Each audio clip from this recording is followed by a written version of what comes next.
guys, welcome back to Butchered True Crime with Jess and Christian. Even though the title is Christian and then me. I know, but sometimes Semantics, we switch it up a little bit. It's just, you know. We're so happy that you guys are back and we have a super exciting video for you this week. Still in the United States, but heading very, very north. And it's, very chilly and there's bears and moose? Moose, that's what I was trying to think of. Yeah. But moose don't go like that either.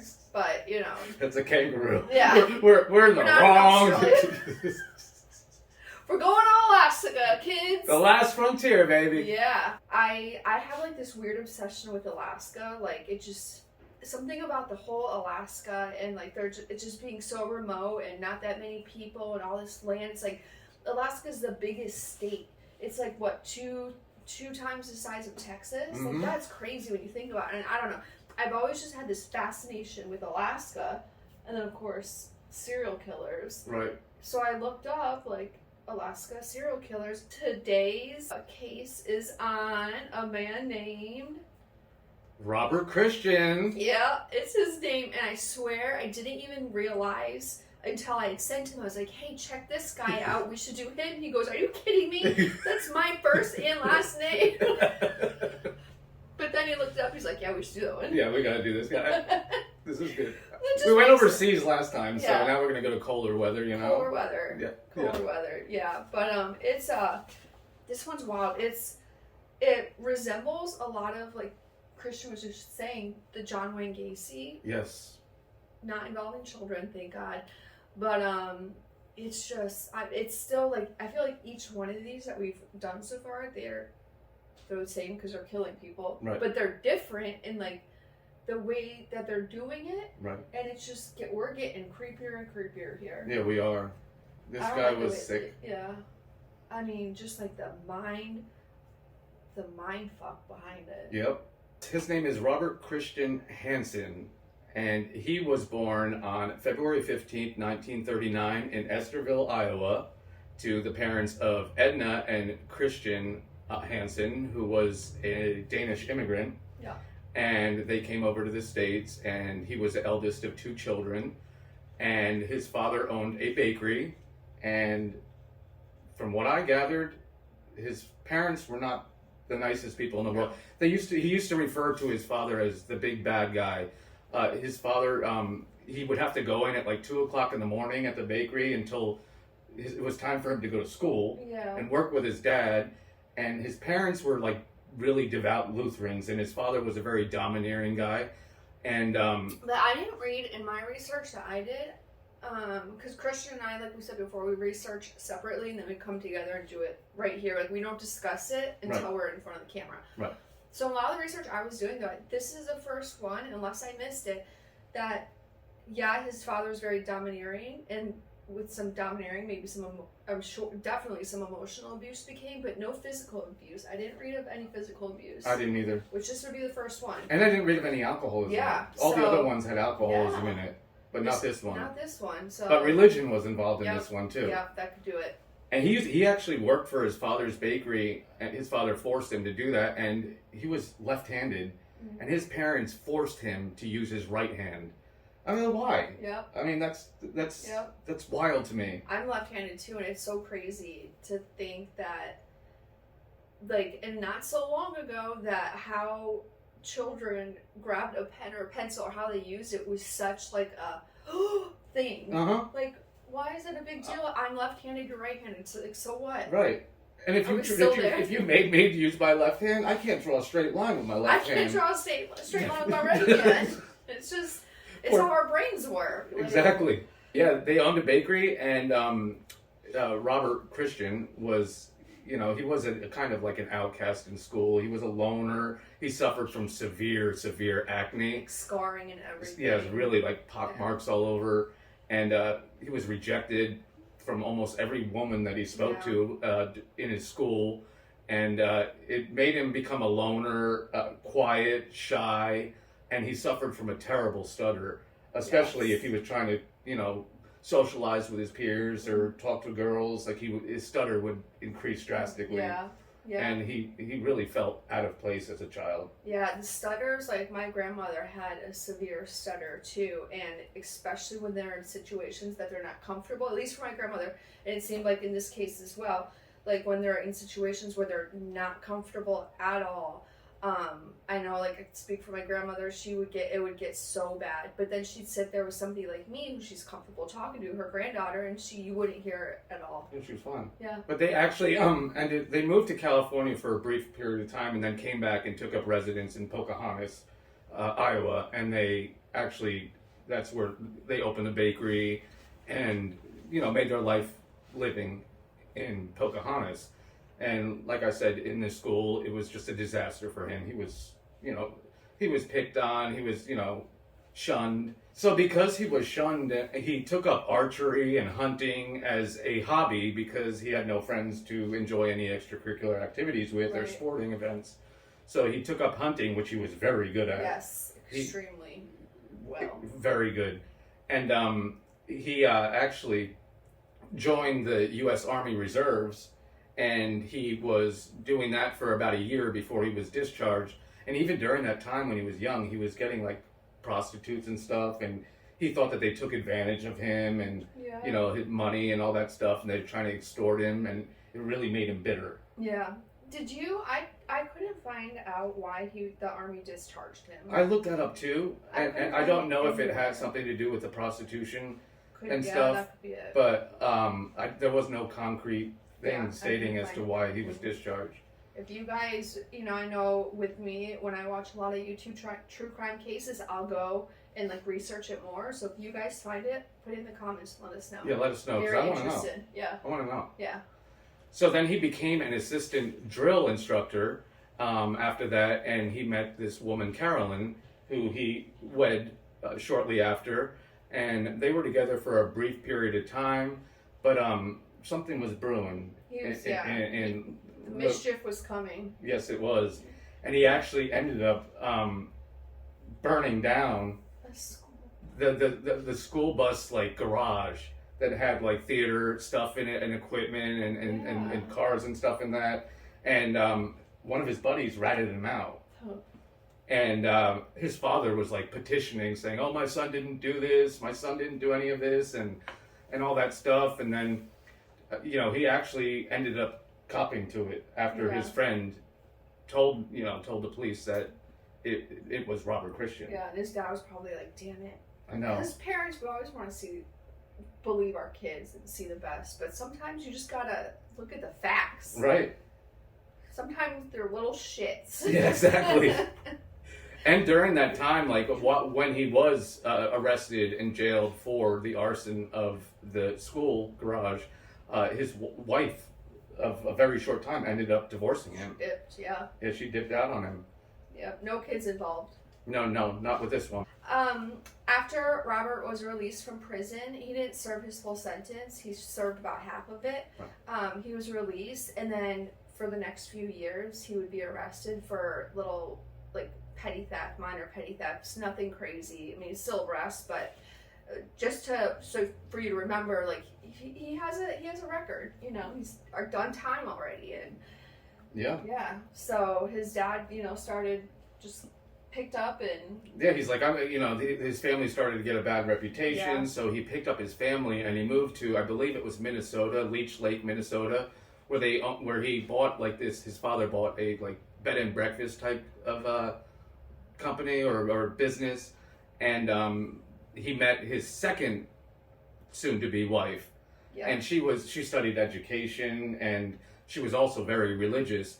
And they were together for a period of time, and then they both decided that, we like the Alaskan wilderness, we like, everything that it has to offer. And also during that time, between the 70s and 80s, business was like booming up in Alaska, because they were bringing all the men up to build the Alaskan pipeline. Yeah. So it would draw a lot of single men or men or with their families to move to that Anchorage area to help build and construct that pipeline. And so he, being an avid outdoors hunter already, he's like, this is a great place for me to raise my family. Yeah. And he moved there and ended up having 2 children. Yeah. They picked up and moved on to Alaska. Yes, And they did. yeah, and once they got to Alaska with their 2 children, he eventually opens up his own bakery in Alaska. And he was actually, his bakery was successful. Like, Hugely people in the successful. community, they loved him. They spoke highly of him. Like, everybody, because again, you're in Alaska, it's pretty, everybody knows everybody. And yeah, I mean, everyone spoke so, Yeah, they spoke highly of John Wayne Gacy too, and look what he so ended up doing to all those people. Yeah, you can pretend all you want, but in the end, whatever's in that mind is a brewing. Yeah. In 1982, there was 2 detectives out hunting in Alaska, and they came across a human body. They sent the body in for to be. I can't think of that word. It's not exhumed, not exhumed. Not exhumed, because exhumed would be taken out of a grave. Basically, to figure out who it was. They did, like the dental records and everything like that. And then, then over the next year, bodies just started popping up of women. Yep. Bodies of women started popping up, and this. I don't want to say it was, in like this general same area. It was a big general same area because again we're talking Alaska, right? But it was like this Knik River, like the Knik River was like really where they were finding all of these bodies in shallow graves, so they had to identify dental records, and the first person they found was Sherry Morrow, who was actually a dancer at a strip club. And if you've done any research on Alaska, the Knik River is like a powerful, like main river in Alaska. But in order to get to this area where this body was being found, though, too, you had to have an airplane, and it was basically just very like avid hunters, like very skilled hunters that were going out there. Right. So so the 2 detectives find the body. They do dental work, and then over the next year, more bodies start popping up. Right. And they're like, kind of, what's going on here? And they, a lot of the bodies were severely decomposed, or a lot of the animals had, rummaged through the shallow graves, but they kept finding a .223 caliber. Bullet. Yeah. Same ammo. Near on all of them, and they, nobody could figure out what was going on, and a lot of these people weren't missed and weren't found for a while because of their lifestyle and of their occupation, being dancers or prostitutes, which is another thing that ties with Gacy. It's like you're finding all these people that are like runaways or people that wouldn't be missed, and then you have Robert Christian doing the same thing, targeting, And like and I'm sure that they're doing it because, like Christian said, they're not going to be missed. They're like, oh, I'm not going to get caught, this, that, and the other. Well, like, okay, maybe for the first few, but once you start doing massive killings, right, like, the cops are going to catch on, and they're going to, it'll be found out. And like, jeez. Yep. Drives me nuts. Drives me nuts too. Like, damn. Anyways. And then in 1983, Robert Christian solicited a prostitute on the side of the road and said, I'll give you $200, to perform oral sex or sexual acts with me. And he would also, like, with some of the other ones, I mean, we'll get to it later, but like he would pretend like he was a photographer, and he would like meet them at a restaurant, and then he would park outside and wait for them to walk inside to make sure that they were alone, and then he would offer, his photography services. And, these people were looking for a break and looking to get money. So a lot of these people had modeling aspirations and stuff. So they went along with it. Yeah. But this one day, it was 1983, and he was driving down the street and he saw a woman on the side of the road, a prostitute. And he stopped and he goes, I'll give you $200. And her name was Cindy Paulson. $200 for a blowjob, too. Yeah, right? Like, so she was like...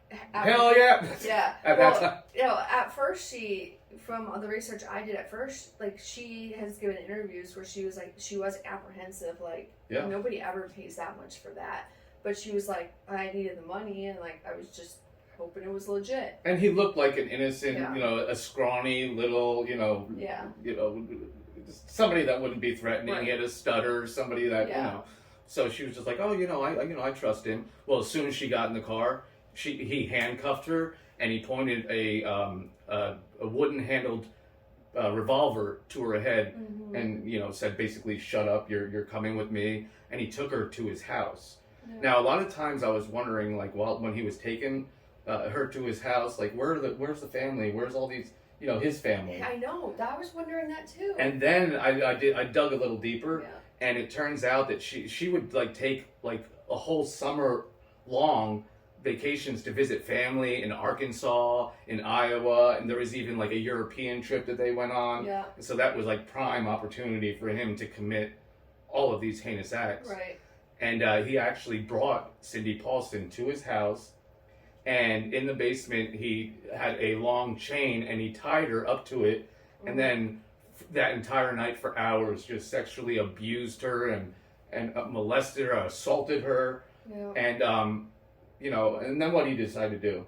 Take a nap.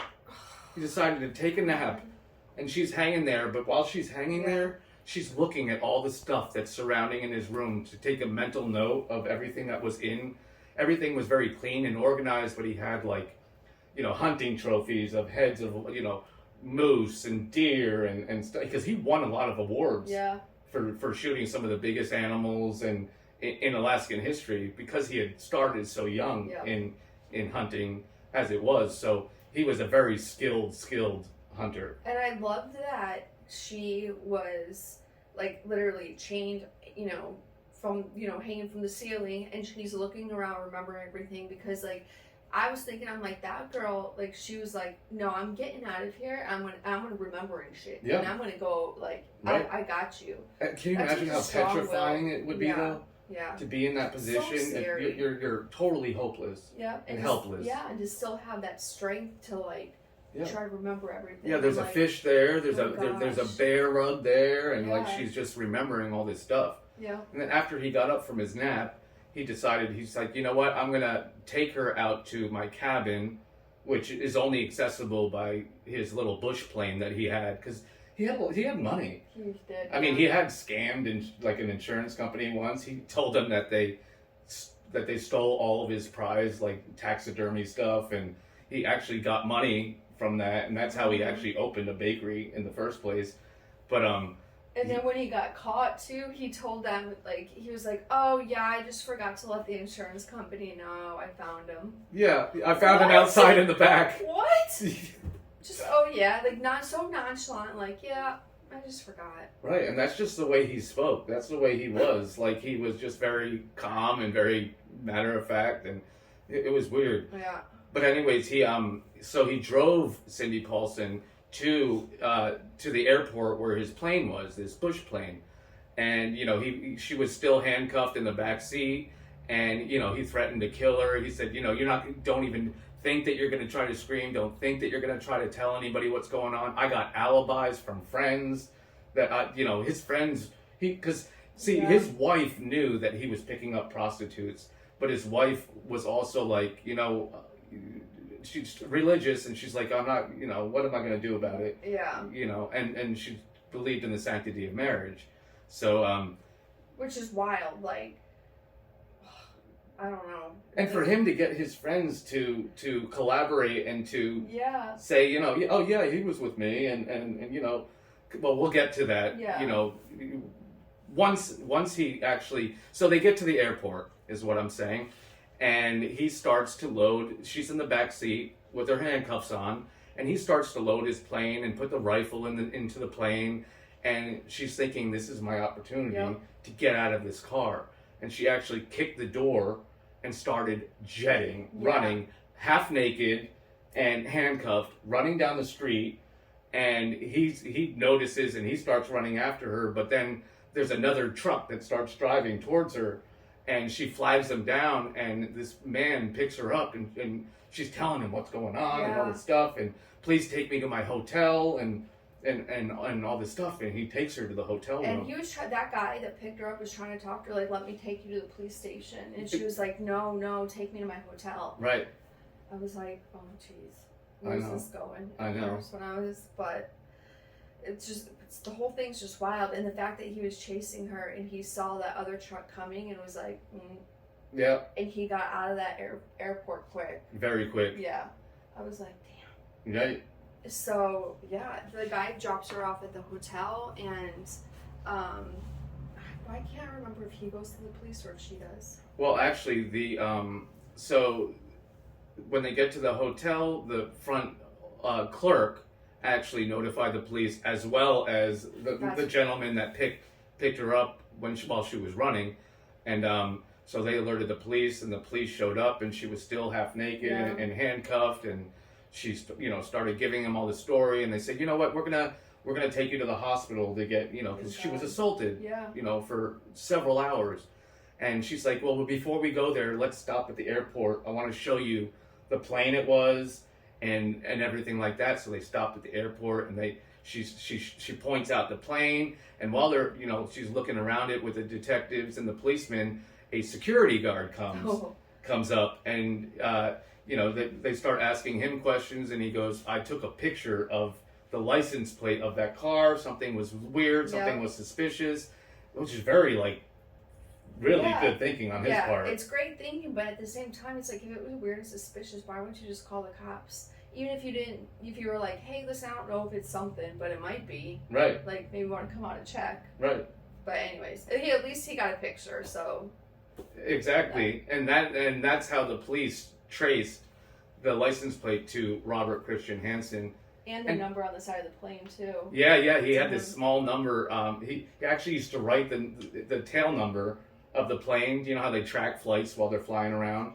But he wrote it really small. And because I don't know if you heard that, he was on lithium or something, and they wouldn't give him an airplane license. No, so I did not hear he that. actually made the print of the tail number really small, and then once he got up 1,000 feet, he would report back to the airport, but they couldn't see the numbers. So it was all oh, jeez. Yeah. A mind game, this guy. Yeah. Everything's just a mind game. Yeah. So, so they ended up deciding to pay Mr. Robert Christian a little visit. So they pulled up to his house, and they were waiting there a minute, and then he pulls right into the driveway, and, they start talking to him, and he invites them in. It's like, here, look around, and so the cops do. And as they're looking around, everything that she said was in the house. Right. They saw. Yep.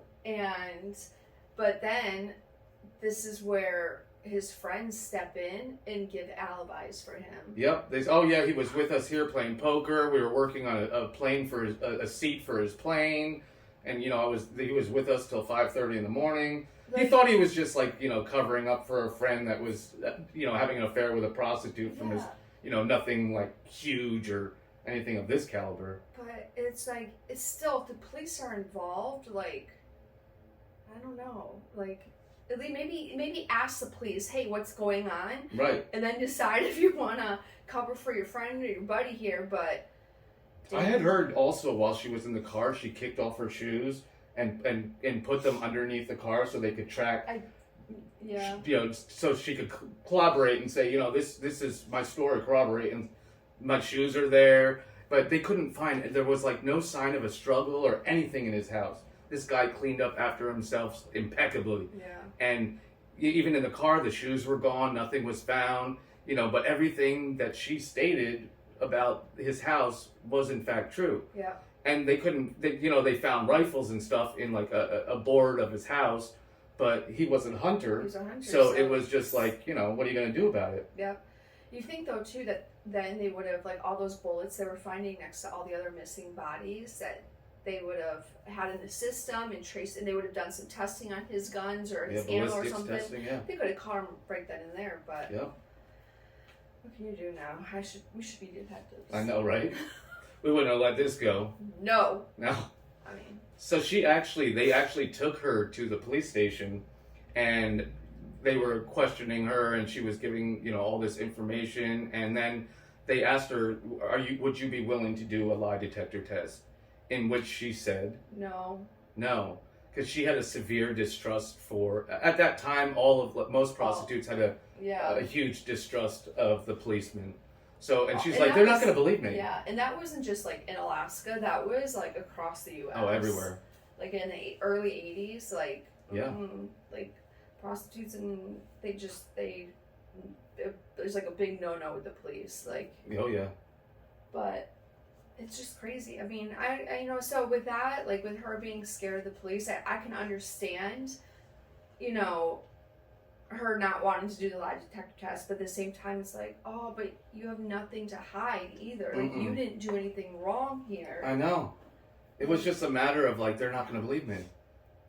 Maybe she was starting to feel like, you know, when they asked her if you want to do a lie detector test or will you do one, maybe she started to think like, you know, they're not believing me. Yeah, she could have, and then just kind of closed up, you Right. know. I don't know. The whole thing's just really, really, really sad. It was. But thank God she got away. Yeah, she did. And she may have probably saved a lot of other women from being killed. Yeah, absolutely. It was actually during this time where, eventually a while longer, like the police and the prostitutes started, because they were finding more and more prostitutes and dancers and, you know, aspiring models and stuff dead. Yep. In shallow graves. And some of them like had like, you know, that weren't completely decomposed, had bullet shots from the same 223 caliber rifle. Yeah. But there was no holes in their shirt, so they would be naked, and then he would put their clothes back on. Yep, he would dress them after he killed them. Yeah. Like. Killed them. He hunted them. Hunted them, yes. So that's what we're going to get into here, because, you know, we are talking about how he was taking her to the plane, but then she took off running. Right. Well, what he would do is take these women to his plane, fly to like this remote Alaskan area that you could only get to by boat or plane. Right. And he would release the women naked and let them go. And it could be, you know, maybe a few hours. It could be a few days that they would be running around trying to escape this place. They couldn't because, again, boat or plane. Right. And he would be out there hunting them. Yeah, he would blindfold them often. He would stab them in some, you know, in the cold weather in Alaska. He would stab them, and he would like follow like their trail of blood and literally hunt them down until he got that sick satisfaction from what he was doing and hunting them like prey, and then he would shoot them. Yep. And it's insane. Yeah. That's disgusting that somebody that. But I mean, in his mind, he's like, I'm getting back at all these women that rejected me, and these are the only women that I can control. And he did. It's so messed up, though. Like, just because you were rejected, it's like, that doesn't... I mean, you have to be... your mindset to think of something like this has got to be so twisted. Oh, 100%. Rejection or not, it's like... Go get help. Go talk to somebody. Go get some friends. You have these friends who are giving you alibis. Go hang out with them. You have a wife. You have 2 children. You own a bakery. By the way, who's running your bakery when you're out here punting women? I know, right? So many questions. Damn. It's just wild. Yeah, it is. Next, the cops, you know, because they're finding all these bodies and stuff, they need some help here. Right. So they enlist a profiler that does like behavioral, like how a serial killer would act, to give them some help of like, here's a list based on your information that you gave me. Here's a list of what your serial killer, like his traits are going to be.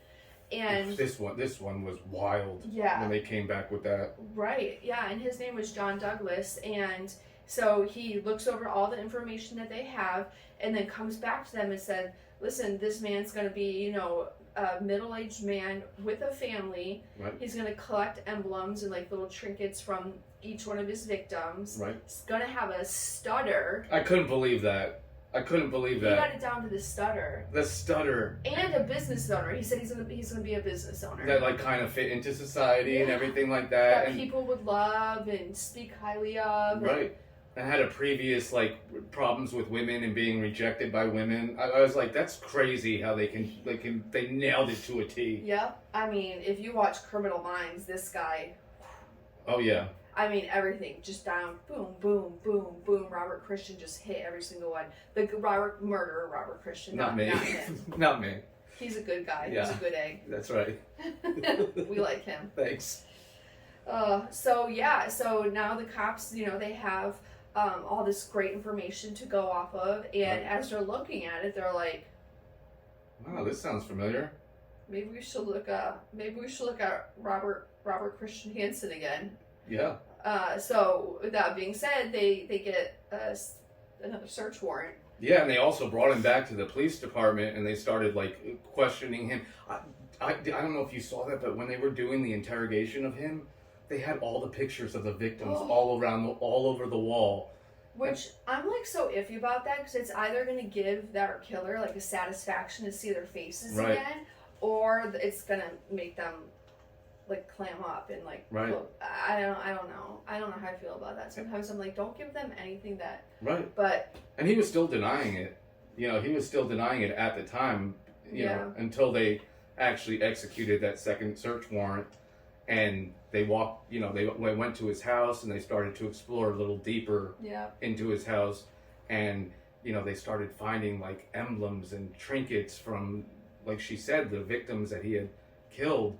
And from necklaces, and they started even digging even further. They went into his bedroom, and they found like in the baseboard. What is it? The headboard. They found in the headboard there was like a little drawer, and they pulled it out, and there was a map of the Alaskan area of the Knik River, and there was 37 X's where all these bodies were being found. That's the map that they found.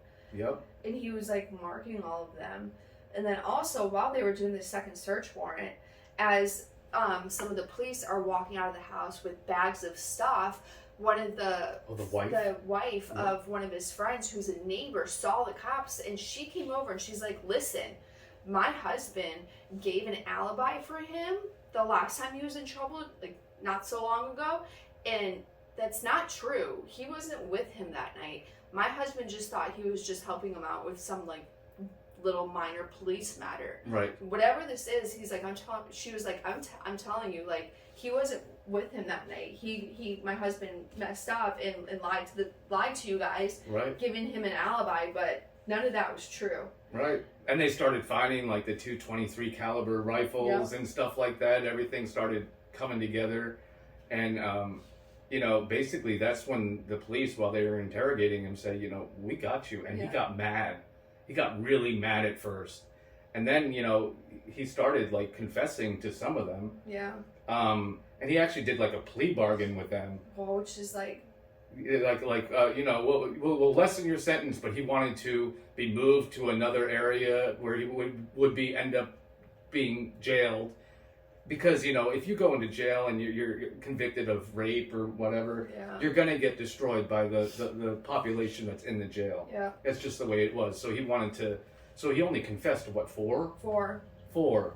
4, and they ended up finding 17 bodies. 17 bodies. Yeah, and part of the plea bargain was that he would help them find some of the women that were buried. Yeah. Which we had talked about this earlier. It's you could do a plea bargain, but you're still in life in jail. Yeah. You're still serving. Yeah. So what, why even just come clean with everything. Yeah. Everything that you did. Yeah. You're not going anywhere. Exactly. It blows my mind. It does. So, but there was the 37 marks on the map, and they found 17 of the bodies. They looked into all the other parts where there was X's on the map, and unfortunately it was either just like the wilderness, animals and being animals, and so unfortunately some of the victims' bodies were not found. Right. Which is so sad for the families, to bring closure to some of the families, that are out there. Yeah. But it's just, it's sad that he thought he was picking up all these women that people weren't going to miss, and everyone has to remember, prostitute, stripper, they still have families, and whether it's not on you to think whether someone's gonna miss them or not. Like, that's nobody's to say. 100%. And it's still just, it's whether people agree with being a prostitute or stripping. Like, people are still just doing a job to live. And it happens everywhere. I mean, exactly. It's everywhere, and it doesn't make them any less of a person. Absolutely. You never know somebody's struggles and what they're going through to have to support their families or children. I would do anything to make sure my son had food, and it's, so you don't know. That's why it's important for people not to judge people in those situations, not to judge people in any situation, but definitely not in a situation like that. Right. So, yeah, it's wild. He ended up serving 400 and He got charged with 469 years in prison. And he was also diagnosed. I almost just said he served 469 years. Yeah, you did say that. That's why I said. He lived in forever. He was immortal. This guy, he wasn't a real person. Just a guy with a bunch of acne running around, living forever.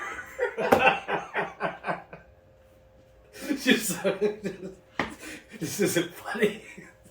This isn't funny. It's not. But I'm an idiot, so that's why we're laughing. Yeah. That's why we're laughing. But he actually was he was diagnosed with manic depressive behavior, schizophrenic episodes, and an infantile personality. Yeah. Like, this is a guy that wanted to get back at any women or anybody who he ever felt that wronged him. And he did. Yeah, and that's another thing. They weren't even the same people, though. Right. Yeah, that's just it. Like, because you're mad at somebody from high school. Yeah. You're gonna take it out in your adult life, and if you're a rejecter or not, it's not on anybody to, like, if somebody comes up and asks you out, you don't have to say yes. And if you're that person asking that person out too, remember that person doesn't have to say yes, and you can't take that. Like, we all experience rejection, of course, in our lifetimes, and we have to learn from it and move on. But people are allowed to say no, and that's okay. Yes, that's what people need to remember. That is, you are allowed to say no, and that is okay. Yep. So Robert is now, in jail for life, and in August of 2014, he passed away of natural causes. Yep, from lingering health issues. There was no really. They really didn't say exactly what it was from or what caused it. Everything I researched said it was undisclosed. Yeah. So, who knows, honestly. So, we can't tell you what his last meal is. Right, exactly. Because he wasn't executed either. No. He was 75 years old when he passed. And he had several... His nicknames were Bob the Butcher, the Butcher Baker... Like, those are the names that he was dubbed. There was even a movie called The Frozen Ground with John Cusack. And Nicolas Cage. It's a good movie if you want to check it out. They did a very good job of portraying all the facts. Right. And I'm the first one to say I haven't seen it because I haven't seen hardly any movies. True crime stuff's a different story. Yeah, he doesn't watch I don't watch movies, but yeah. It's a good movie. I've seen it. Yeah. And I actually watched it twice. A few years back, and then again for researching this case. Right. So definitely check it out if you're interested. Yeah. Yeah. So that was our story on Bob the Butcher, Robert Christian Caldwell Hansen. Close relative. Yeah, very close. Yeah. I'm Danish. So, we hope you enjoyed it, and, again, you're welcome. Yeah, you're welcome. You're welcome. Sweet dreams. Yeah, right. Sleep with the angels tonight, people. Yeah, friends. But yeah, we really appreciate you guys being here. Please, if you enjoyed this video and you enjoy our content, like this video. Please subscribe to our channel. We truly appreciate it. Absolutely. And leave comments if, good, bad, the ugly. Like, let us know what you think of this case or how we're doing. And we'll link below our TikTok and our Instagram. Yep. And we will be, within the next week or so, we'll have a Twitter as well. Yes. So, yeah, definitely connect with us and let us know what you guys think. And subscribe. Yeah. Please. But thank you all. I hope you all have a wonderful week, and we will be back next time. And wonder what we're gonna do next. I don't know, but it's gonna be different. It's gonna be very different. It's gonna be good different. Should we do somebody that's missing?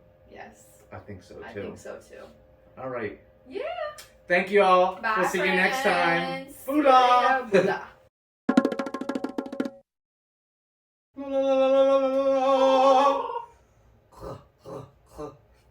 You roll your R's.